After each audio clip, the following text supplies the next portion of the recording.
So we have a group of geese called what? A gaggle, right? A gaggle of geese.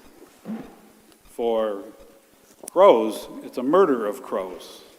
My favorite is rhinoceros, a crash of rhinoceros.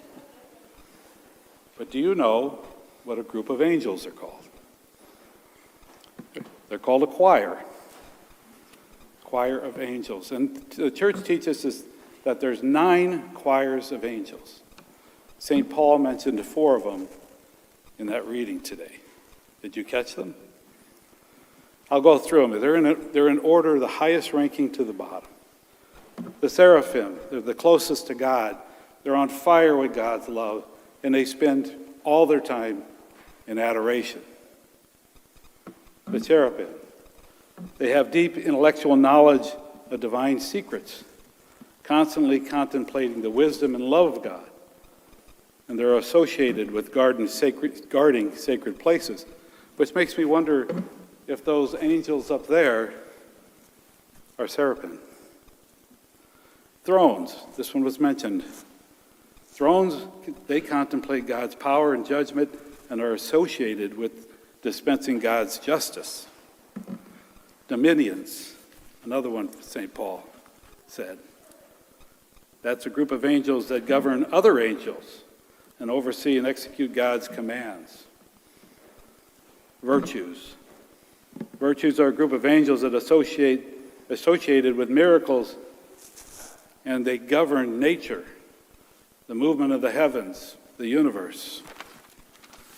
Powers. Powers was mentioned by St. Paul. They combat evil forces and protect humanity from demonic influences. Principalities. Those are guardians of nations and people. And then way at the bottom of the list are archangels. Seems kind of odd. Michael, Raphael. Come on, what's the other one? Gabriel. 3 of them, right? But the church says there's only 7 angels. They don't know the name of the other 4. And I can't help to think that when the Russians invaded the Ukraine, they planned on taking Kiev, the capital, in less than a week. But I wondered if they realized that in the town square was a big statue of the patron saint of Kiev, Michael, the archangel. Defend us in battle, and he does. And then there's angels, the ones we know. Those sent out on missions of God, and this is where the guardian angels are given to us. Each one of us get a guardian angel from the angels. They're ministers of Christ's love and are protectors, and they defend against harm and temptation. They warn us of impeding evil, inspire us to remain faithful to God in prayer. 9 choirs of angels. They're here tonight. They're with us. They're with us all the time. Those who believe, they're with us. They help us. Do we listen to them? Do we talk to them? Do we have an association with our angels? It's kind of a hard thing to grasp, angels. To me it is. And then some people, I think, just ignore it. But if you ignore the mysteries that we have in our religion, you're ignoring Jesus, the love of Jesus, the compassion of Jesus. We're supposed to love him with all our strength, heart, and soul. You heard that today. But some people don't. Many years ago, when I first started at the post office, I was a letter carrier. And I was delivering mail just west of downtown, 24th and St. Mary's area, I guess. And I was waiting to turn into the traffic that was going by.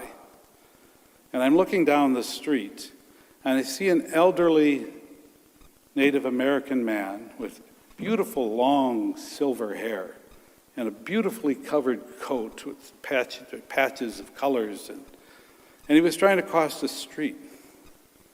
And he got in the middle of the street, and I watched a car hit him.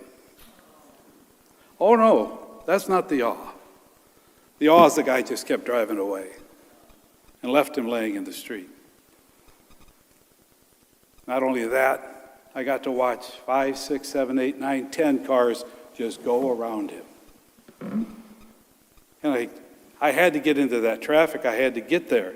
And the guy got there the same time I did. He blocked the traffic. I said, this is before cell phones. I got to go call 911 and get this man help. It's a story of the Good Samaritan right there on 24th Street. Where do people lose their love of Jesus and love of neighbor that they just pass them by and just drive around them? Where do they lose it? Did they hear the voice of angels say, stop? Stop? You know, psychologists tell us that we have this inner voice. And what the inner voice is our thoughts, and we put them in sentences and paragraphs so we can understand our own thoughts. But I think there's voices that come to us that are not from us. There's spiritual voices, because there's angels everywhere. They're with us. Now, my wife Joy has a brother, and he had a small church. He's a Protestant minister up by Britain, South Dakota, way up on the North Dakota border. And if you've ever driven on two-lane highways in South Dakota, there isn't much to see. And he was driving, he was going home, and he ran into a bank of fog. And this voice kept telling him, slow down. He didn't want to slow down. He wanted to go home, and he could see the road enough, but he didn't want to. And the voice said, slow down. Slow down. So he started to slow down until this voice started practically yelling at him to slow down. And he sensed that somebody was sitting in the seat next to him. So he slowed down to about 10 miles an hour, and he had to slam on the brakes, because in this midst of all this fog was about 20 or 30 head of cattle that had gotten out, that he would have slammed into. And we talked about this because he said, I think it was an angel. And I said, I don't have any doubt. They talk to us. They tap us on the shoulder to tell us little things. They tap us on the shoulders to say, oh, call somebody, they miss you. Or help somebody, or do this. A little tap. It's not coming from your inner ear. It's coming maybe from an angel. Possibly. And like my brother-in-law, they just flat out talk to him and hear the voice. And sometimes I think angels shove us. I think they do. I think that's where the Good Samaritan comes from.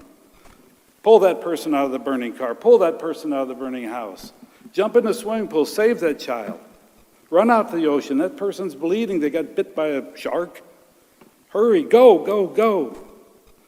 And if you have Christ in your mind, if you have Christ in your heart, and you love him and with all your mind, all your body, all your soul, every bit of you loves Jesus, you don't think the angels tell you, go. He'll solve everything else. He'll take care of the details. Angels. They're around us. They're with us. They're there to help us. That second reading said they're made for God. They're made for Jesus. And if they're made for Jesus, they're made for you and I. They're wonderful creatures. You can't see them. They're just pure spirit. But that's where they are. Right with you. Making all of you good Samaritans. All of you. In the littlest ways, with the tap on the shoulder. Or maybe something really big. But be open to it. We're a people of mystery. Think of all the mysteries that we accept. The Holy Spirit within us, the Eucharist, the cross, redemption through the cross, the pouring of grace, and all those angels that are following us around. Be good Samaritans in the smallest ways or the biggest ways.